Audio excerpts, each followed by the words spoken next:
بسم اللہ الرحمن الرحیم۔ آج ایک اہم موضوع کے ساتھ میں آپ کی خدمت میں حاضر ہوں۔ تمام پاکستانیوں کو جو ملک کے اندر اور باہر رہتے ہیں، ڈاکٹر حفیظ قیصر کا سلام ہو۔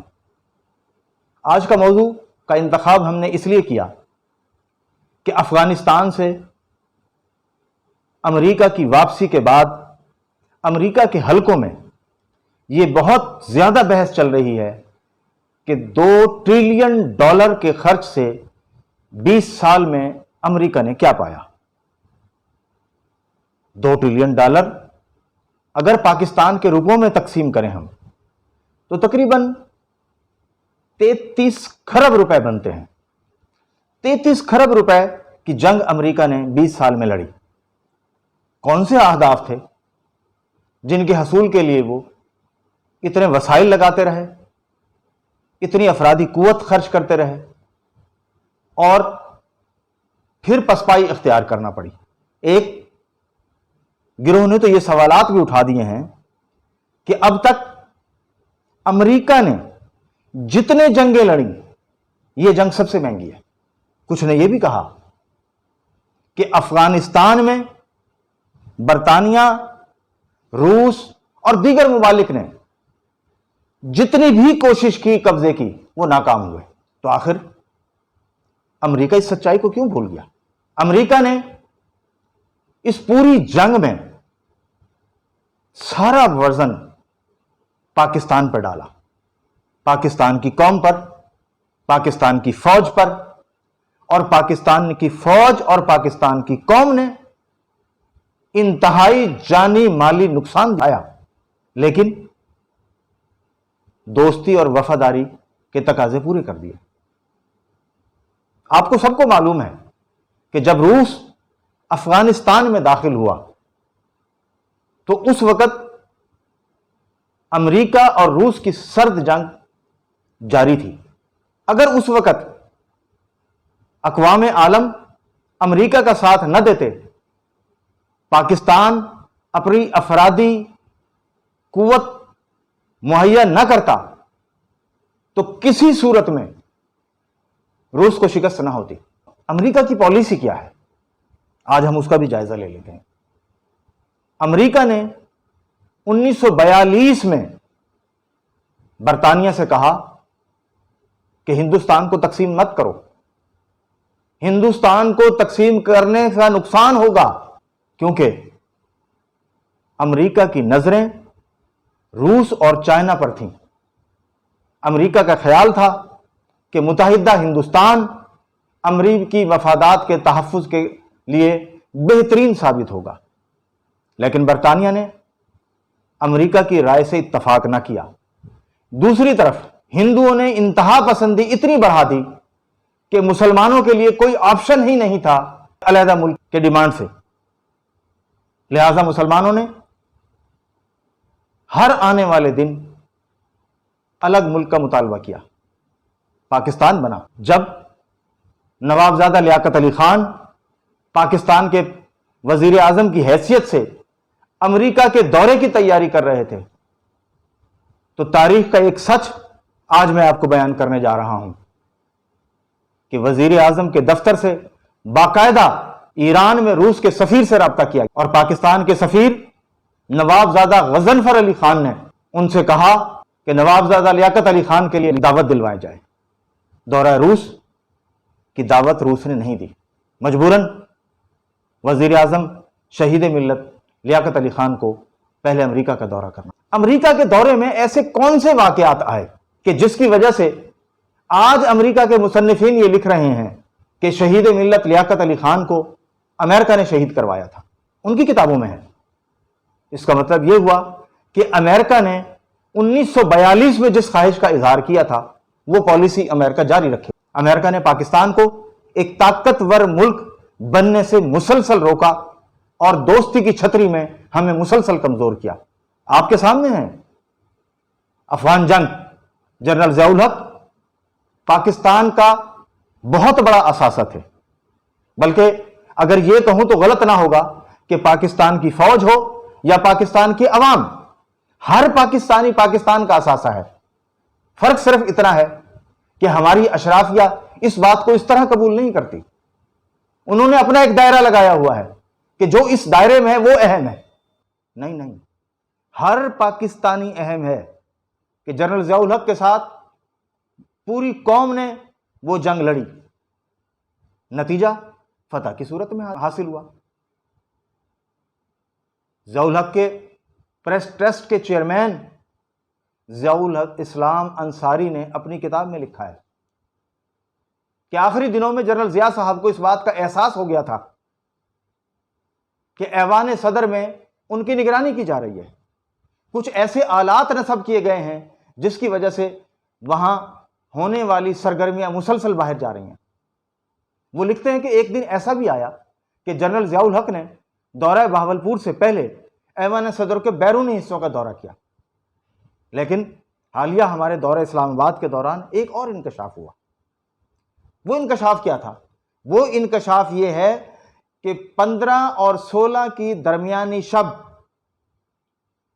امریکہ کے سفیر اور ان کی اہلیہ نے صدر پاکستان ضیاء الحق سے ملاقات کی. یہ ملاقات بڑی طویل رہی. اس ملاقات کے بعد پاکستان کے وزیر خزانہ محبوب الحق اور چیئرمین FBR اعتزاز الدین نے جناب صدر سے ملاقات کی تھی. اعتزاز الدین یہ کہتے ہیں کہ جب ہم اندر گئے تو ہم نے دیکھا کہ ایک ایسا شخص ایوان صدر میں موجود ہے جو انتہائی پریشان ہے، جو انتہائی غصے میں ہے، انتہائی جذباتی کیفیت کا شکار ہے. کبھی وہ اٹھتے ہیں، کبھی بیٹھتے ہیں، بے چینی کی انتہا ہے. چہرے کا رنگ اڑا ہوا تھا، چہرہ سفید تھا. تو پاکستان کے اداروں کو تو یہاں سے انکوائری شروع کرنی چاہیے تھی کہ آخری ملاقات کس کی ہوئی. لیکن اداروں کی اپنی حکمت عملی ہوتی ہے. صبح 17 اگست کو جنرل ضیاء الحق پوری ٹیم کے ساتھ بہاولپور کے دورے پر آ گئے.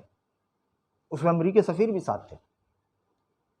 شاید ان کا گمان یہ ہو کہ امریکی سفیر کی موجودگی کی وجہ سے اگر کوئی حادثے کا امکان ہے وہ ختم ہو جائے گا. لیکن حادثہ ہوا اور ایک محفوظ ترین طیارہ حادثے کا شکار ہو گیا. بہاولپور کے ایئرپورٹ سے اڑا اور چند لمحوں بعد ہی دریائے ستلج کے کنارے گر گیا. ہمیں افسوس اس بات کا ہے کہ جنرل ضیاء الحق کے صاحبزادے اور جنرل اختر عبد الرحمان کے صاحبزادے دونوں نے C-130 کی کمپنی سے رابطہ کیا، کلیم کا مطالبہ کیا. کمپنی نے انکوائری کرائی اور انکوائری کرانے کے بعد جو جواب انہیں دیا یہ ان کا فرض بنتا تھا وہ پاکستانی قوم کو بتاتے کہ یہ سانحہ 17 اگست کیوں کر رونما ہوا. لیکن انہوں نے نہیں بتایا. کس مصلحت کے تحت؟ لالچ؟ کتنی دولت چاہیے اپنے نظام زندگی کو چلانے کے لیے؟ ہم امریکہ کی دوستی میں اپنے اثاثے مسلسل ضائع کر رہے ہیں. ہمارا ایک ایک فرد قیمتی ہے. اگر امریکی قیمتی ہو سکتا تو پاکستانی کیوں نہیں ہو سکتا؟ ہمیں اپنے لوگوں کی حفاظت کا اہتمام کرنا ہوگا. اگر ہم نے پاکستان کی معاشی خوشحالی کے لیے کام نہ کیا تو یہ حکومتوں کی تبدیلی، نواز شریف، زرداری، عمران خان یا کوئی اور، اس کا کوئی فائدہ نہیں ہوگا. پہلے پاکستان کی آزادی کو مکمل کرنا ہے اور وہ آزادی معیشت کی آزادی سے مکمل ہوگی. امریکہ نے پاکستان کو قرضہ دینا شروع کر دیا. آپ سب کو پتہ ہے، اس سے پہلے پروگرام میں بھی میں نے عرض کیا تھا کہ ملک غلام محمد پہلا شخص تھا جس نے قرضوں کے حصول میں معاہدات کیے. عمران خان آج تک مسلسل قرضوں کی دنیا میں ٹریول کر رہے ہیں. قوم کے سامنے بڑھ کے مارتے ہیں. بھائی قوم ایسے نہیں بنتی ملک ایسے مضبوط نہیں ہوتے. ملک مضبوط ہوں گے اسی صورت میں جب معیشت مضبوط ہوگی. آپ کہتے ہیں معیشت مضبوط ہے تو پھر غربت کیوں ہے؟ پھر انڈسٹری ترقی کیوں نہیں کر رہی؟ روزگار کیوں نہیں مل رہا؟ خدارا بس کریں.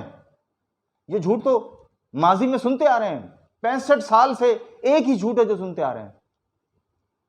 اور لطف کی بات یہ ہے پاکستانیوں کہ پاکستان کے ہر حکمران نے اپنے آپ کو عقل کل سمجھا اور یہ سوچ کر امریکہ کی طرف ہاتھ بڑھایا کہ جیسا ہم چاہیں گے ویسا امریکہ سے منوا لیں گے. کوئی منوا سکا؟ یہ بہت سے واقعات جو میں عرض کر رہا ہوں کتابوں میں نہیں ملیں گے، یہ لوگوں کے سینوں میں محفوظ ہیں، ان افراد کے جو پاکستان کے پالیسی میکرز کا حصہ رہے ہیں. پاکستان کے ریکارڈ میں ضرور ہے لیکن اسے پبلک نہیں کیا جا رہا.